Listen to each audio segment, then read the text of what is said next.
सभी को सुप्रभात फिर से। और निराला जी का परिचय आप पहली कविता के साथ प्राप्त कर चुके हैं।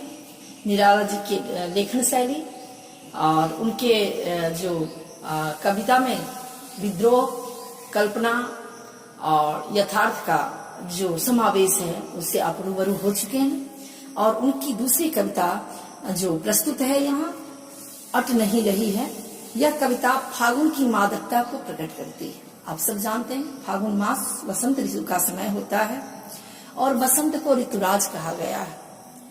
मैथिल कोकिल विद्यापति ने वसंत का स्वागत करते हुए बहुत सुंदर पद्य लिखे हैं। एक लाइन सुनिए। आयल ऋतुपति राज बसंता, धायल अली कुल माधवी पंथा। तो मैथिल कोकिल विद्यापति भी इस फागुन की सुंदरता का बड़ा ही मनोरम चित्रण किया है। और आज सूर्यकांत त्रिपाठी निराला जी के शब्दों में देख लीजिए कि अट नहीं रही है कविता के माध्यम से उन्होंने फागुन मास और वसंत ऋतु की मादकता का वर्णन करते हुए कवि कह रहे हैं कि फागुन की सर्वव्यापकता को अनेक संदर्भों में कवि देख रहा है। जब मन प्रसन्न हो तो हर तरफ फागुन का ही सौंदर्य और उल्लास दिखाई पड़ता है। यहाँ एक दूसरा अर्थ निकल के आता है। कवि कहना चाह रहा है कि सुख और दुख दोनों का जुड़ाव मन से है।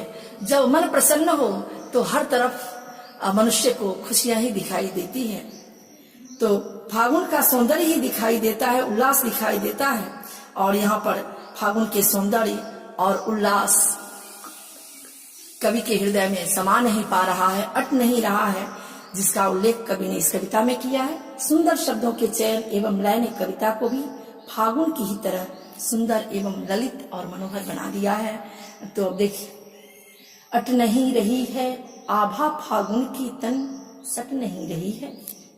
अट नहीं रही है आभा फागुन की तन सट नहीं रही है।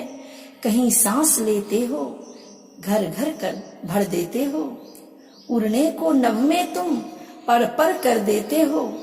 आंख हटाता हूं तो हट नहीं रही है। पत्तों से लदी डाल कहीं हरी कहीं लाल। कहीं पड़ी है उर्मे मंद गंध पुष्प माल। पाट पाट शोभाश्री पट नहीं रही है, अट नहीं रही है। कवि ने यहाँ प्राकृतिक सौंदर्य का वर्णन करते हुए बसंत ऋतु में जो प्रकृति का के सौंदर्य में जो निखार आ जाता है उसका वर्णन करते हुए कवि ने यहाँ बहुत सुंदर शब्दों का प्रयोग किया है। अटना मतलब समाना, अट नहीं रही है। आभा, आभा मतलब सौंदर्य, सौंदर्य का जो सूक्ष्म रूप होता है उसे आभा कहते हैं। तो अट नहीं रही, फागुन की जो आभा है वह अट नहीं रही है तन, यानी उसके फागुन का यहाँ एक मानवीकरण करते हुए कवि कह रहा है कि उसके तन की सुंदरता अट नहीं रही है, सट नहीं रही है, हृदय में समा नहीं रही है। कहीं सांस लेते हो तो घर घर भर देते हो। एक बार फिर से शब्द देखें, फिर हम कविता पर चलते हैं। अटना मतलब समाना, प्रवेश करना। आभा मतलब चमक, ज्योति, सुंदरता। फागुन होली के बाद वाला सुहावना मास, नहीं होली से पहले वाला सुहावना मास। और नभ मतलब आकाश, उर मतलब हृदय, मंद मतलब धीमा। तो निराला जी फागुन मास की मादकता का वर्णन करते हुए कहते हैं कि फागुन मास की मोहकता इतनी है कि समा नहीं पा रही है, सट नहीं पा रही है, वह बार बार छलक पड़ती है। फागुन की कांति तन में समा नहीं पा रही, उसके कारण लोगों के चेहरे पर खुशी झलक झलक उठती है। फागुन को संबोधित करते हुए कवि कहता है, हे फागुन, कहीं सुगंधित हवा का झोंका उठता है तो लगता है तुम खुलकर सांस ले रहे हो। तुम्हारी सुंदरता प्रत्येक घर में लहलहा रही है, यानी घर भर देती है। फागुन की कांति तन में समा नहीं पा रही है, कांति मतलब सौंदर्य, उसके कारण लोगों के चेहरे पर खुशी झलक रही है। लोगों के घरों में रंग बिरंगे फूल खिल उठे हैं जिससे उनकी शोभा बढ़ गई है। तुम वातावरण में ऐसी मादकता भर देते हो कि पक्षी आकाश में पंख फड़फड़ाते हुए उड़ने को आतुर हो उठते हैं। लोग भी उत्साह से तरंगित हो उठते हैं। हर मन में उत्साह भर जाता है। कभी पुनः कहता है, तुम इतने सुंदर हो कि तुम्हें निरंतर देखते रहने को जी चाहता है, आंख नहीं हट रही है। मैं तुम्हारे सौंदर्य पर से आंख हटा नहीं पा रहा। फागुन में वृक्षों पर नए नए पत्ते लग गए हैं, नए नए किस्ले आ गए हैं। कहीं हरे हरे किस्ले उगाए हैं तो कहीं लाल लाल। कहीं वृक्षों के गले में मंद मंद सुगंध वाली फूलमाला दिखाई दे रही हैं। आशा यह है कि किसी वृक्ष पर सुगंधित फूल उगाए हैं।